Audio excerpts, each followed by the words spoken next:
Madame la Présidente, Madame la Ministre, Madame la Présidente de la Commission des lois, mes chers collègues.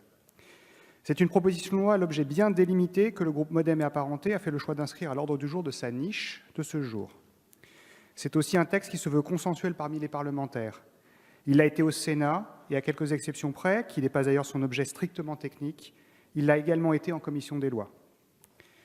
Pour la mise en œuvre de leurs compétences, les collectivités territoriales peuvent recourir à différents modes de gestion du service public. Elles peuvent faire le choix de la régie directe, confier l'exécution au privé dans le cadre d'une concession, ou encore recourir à des entreprises publiques locales dont elles contrôlent tout ou partie du capital. On parlera de sociétés publiques locales dans le premier cas et de sociétés d'économie mixte dans le second. Ces entreprises publiques locales sont aussi le moyen de constituer un opérateur unique pour des activités qui entrent dans le périmètre de plusieurs collectivités. Il se peut en effet qu'une compétence soit détenue à tous les niveaux. C'est par exemple le cas de la promotion touristique. Il se peut aussi qu'une compétence soit fragmentée entre les différents niveaux de collectivité. On peut penser aux différents modes de transport ou à la gestion complète du cycle de l'eau. Au 1er juin 2018, la France comptait 1300 EPL en activité, dont 925 sociétés d'économie mixte, 16 sociétés d'économie mixte à opération unique et 359 sociétés publiques locales. On dénombrait 67 créations au cours de l'année précédente et 166 projets en cours. Le secteur, ça a été rappelé par Madame la Ministre, emploie 65 300 personnes pour un chiffre d'affaires de 13,9 milliards d'euros. C'est donc un outil qui fonctionne et qu'on retrouve dans la plupart des États européens. La loi qui régit les entreprises publiques locales comporte une ambiguïté depuis l'origine.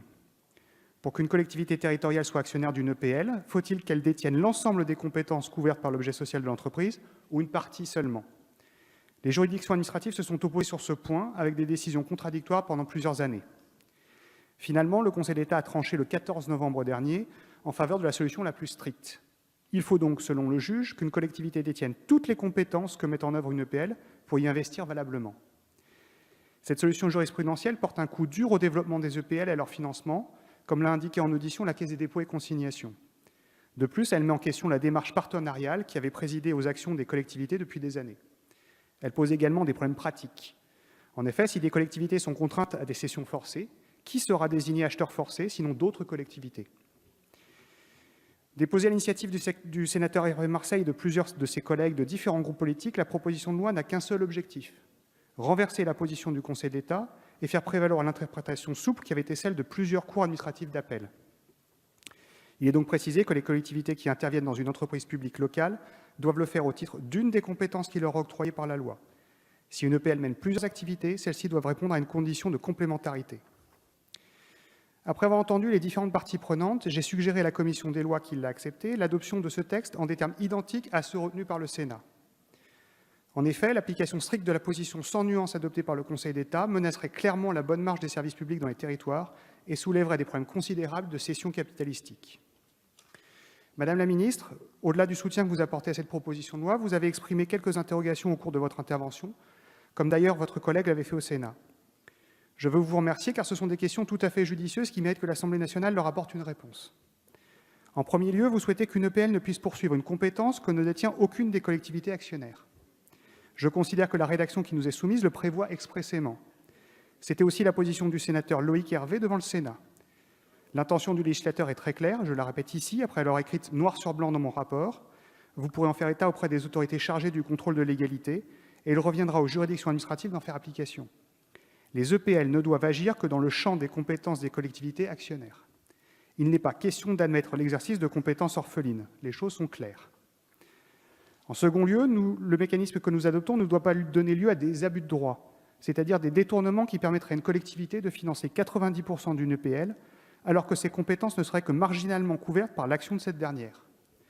Je crois qu'il s'agit ici d'une règle évidente qui n'a pas besoin d'être répétée. Les EPL ne sont pas un moyen de revenir subrepticement sur la répartition des compétences effectuées par le législateur. Toute violation de ce principe devra être sanctionnée.